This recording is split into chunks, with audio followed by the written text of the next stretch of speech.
했습니다. 이거는 지금까지의 그 선거의 관례나 문화를 보면은 후보자가 일방적으로 뭐 하겠다 뭐만 공약을 하는데 그 공약들이 정말 할 수 있는 것이냐 하는 진정성 그리고 실현 가능성 이런 것을 일반 유권자들은 잘 모릅니다. 그 문제를 그나마 제대로 민감하게 또는 관심을 갖고 본 사람이 상대 후보 아닌가 그런 의미에서 이런 방식을 취했는데 여기에서도 한 가지 여실히 드러난 문제가 있습니다. 질문보다는 답변하는 시간이 많았습니다. 질문하는 시간이 적다는 것은 상대 후보의 공약에 대해서 별로 연구를 안 했다. 내 얘기만 하면 된다 하는 지금까지의 선거의 풍토가 여실히 나타난 것이 아닌가. 그렇게 앞으로는 사실은 이것을 더 관심을 갖고 보아서 선거 유권자는 말할 것도 없고 상대 후보자가 다른 후보자의 공약이 얼마나 진정성이 있는가를 살펴주는 것이 바로 표 얻는 방법이기도 하지 않는가 이런 생각을 해봅니다. 다음에는 국민들의 질의를 취합한 겁니다. 크게 세 가지를 했는데 하나는 수중보 조기 완공 및 수상 레포트 조성 사업 관련한 것이고 두 번째는 단양군의 소백산 자연 휴양림 이용과 영주시의 소백산 명칭 사용 관련 이런 것이고요. 세 번째는 단양군에서 지금 문제가 되고 있는 자원순화 특화 단지의 문제입니다.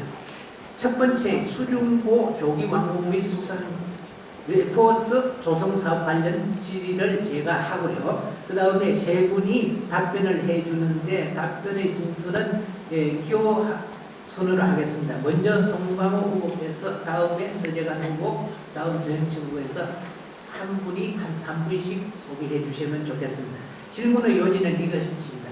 단양군은 2014년까지 수중보를 완성을 하려고 합니다. 거기에 소요되는 돈은 약 200억 정도 드는데 이것을 민간 자본을 유치해서 하려고 계획하고 있습니다.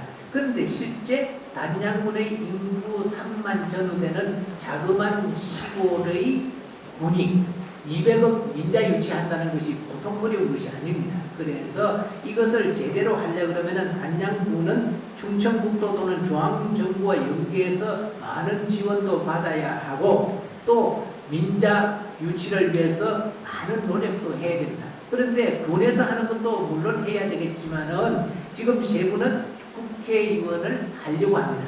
만일에 이 세 분 중에 어느 분이 당선이 된다는 걸 전제로 했을 때 이 수중보 완성을 위해서 200억 민자 유치를 하는데 어떻게 추진할 것인가의 계획이 있으면 말씀해 주십시오. 송강호 의원부터 얘기해 주십시오. 그게 수중보 예산이 아니고요. 수중보 예산이 이미 확보돼가지고 연차적으로 투입이 되고 있거든요. 근데 뭐 수상 레저 스포츠의 그 민자 유치 부분입니다. 그 공사 자체가 아니고요. 그 수중보를 하는데 공사비는 지금 말씀대로 책정되어 있지 않습니까?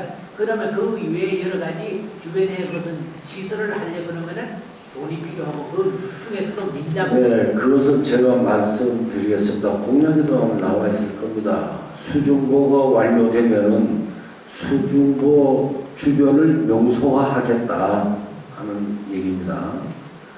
그러다가 하우스보트도 만들고 또 여러 가지 물놀이 하는 뭐 스키, 좀 카누라든가 저는 그런 거 안 해봐 잘 모르겠는데 하여튼 다각적으로 또 뭐 올레길이라든가 이런 명소화를 하는 것으로 제가 수자원공사하고 구도해양국에 다 서로 상의가 했습니다. 그것도 청풍호 물길백리 르네상스 사업의 일환으로 들어가 있다 하는 말씀을 제가 드리겠습니다. 네. 다음은 서재관 후보 말씀 주시죠. 지금 그 사회자께서 질문 내용은 아마 그 민자 유치 어떻게 하는데 그런데 네, 민자 유치를 네. 아까 우리 동양 소고객께서 말씀하셨지만 민자 유치는 결국 얼마나 열심히 뛰느냐 민간 그러니까 기업체에서 여기에 투자해서 돈을 벌 수 있겠는가를 설명을 잘하는 수밖에 없습니다. 사업하는 사람이 돈 벌리겠다고 하면은 돈 벌리기 확실하다 하면 올 것이고 가면 돈 못 벌겠다 그 뭐 거치자만 하는 거 아니냐 안 올 거 아니겠습니까? 그러니까 그에 대한 그 뭐랄까 프레젠테이션 할까요? 이런 것을 치밀하게 해야 되는데 결국은 국회의원은 여러 기업을 컨택해서 여기 와서 현장을 보게 하고 또 자치단체는 그에 대한 프레젠테이션을 잘해서 정말 돈을 벌 수 있겠다 설명을 잘하고 여기에 있는 국회의원과 충북도와 단양군이 3자가 유기적으로 협력해야 가능한 거 아니냐 그런 생각을 합니다. 결국 얼마나 열정적으로 하는 거냐 한데 달려있다고 저는 생각합니다. 네, 다음. 예, 그 수중보를 건립하게 된 그 필요성 이유가 있었습니다. 왜냐, 충주댐을 운영하면서 홍수기에 홍수 조절 수량을 적정하게 유지하다 보니까 상류지역의 수위 조절이 제대로 안 됐습니다. 그 상류지역의 수위 조절이 제대로 안 된다는 얘기는 그 지역의 관광유람선을 정상적으로 운항할 수 없다는 것과 같은 뜻입니다. 그래서 지금 수중보를 설치하게 된 것이죠. 만약에 수중보가 완공이 되게 된다면 그러한 그 홍수 조절을 하기 위한 수량 조절이 필요가 없어지고 적정한 수위를 유지할 수 있기 때문에 관광유람선을 활성화시킬 수가 있습니다. 아까도 그 앞선 그 설명이 있으셨지만 민자 유치라는 것은 민간 기업들이 경제적인 수익성, 타당성이 없다면 들어오지 않습니다. 문제는 이 단양 수중보를 정말로 제대로 올바르게 완공을 시켜서 그걸 토대로 그에 따른 부가가치를 우리가 설명하고 세일링을 해야 됩니다. 이제 그것은 물론 단양군이나 제천시나 여러 곳에서 함께 해야 되겠지만 중요한 것은 뭐겠습니까? 여기에 레저 시설을 넣는 것이 중요한 것이 아닙니다. 레저 시설을 넣음으로써 얻어지는 수익이 무엇이냐, 그리고 그 수익이 얼마나 크냐, 이런 것에 따라서 민자 유치 양이 결정될 겁니다. 200억이라는 것을 목표를 설정하는 게 중요한 것이 아닙니다.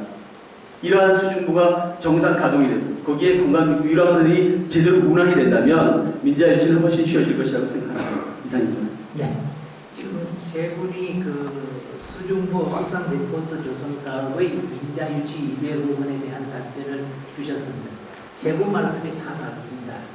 민간 기업이라고 하는 것은 와서 돈을 벌 수 있을 때 오는 겁니다. 그런데 사실 돈 벌 수 있는 계기만 마련해주면, 즉 계기만 보이면은 오라 소리 안 해도 조금만 해도 오는 것이 민간 기업입니다. 근데 문제는 단양 국민들이 바라는 것은 애도 오는 애를 저한테 한 번 더 주고 개도 짖는 개를 되돌아보듯이 사람이 그것을 유치하려고 지성껏 노력을 하면은 어쩌면 안 오거나 같은 조건에서는 끌려오는 경우가 있습니다. 아주 간단히 하나 이해가 된다면은 우리나라에서 제일 큰 김치 공장이 이 두산 쪽에서 하는 것이 평창하고 경상남도 거창하고 이렇게 경합을 했습니다. 근데 여러 가지 여건을 봐서 평창으로 가기를 했는데 지금은 거창에 나가 있습니다. 그건 왜 그래요? 거창의 지형을 보면서 어떤 사람들이 이 실무자들이 땅이 언덕 위에 좀 높아서 길에서 높아가지고 김치 실은 차가 다니는데 대단히 불편하니까 안 가겠다고 보고를 올린 것을 그 당시에 경남지사가 듣고는 아예 밤사이에 그걸 밀어가지고 길 높이로 낮춰버렸습니다.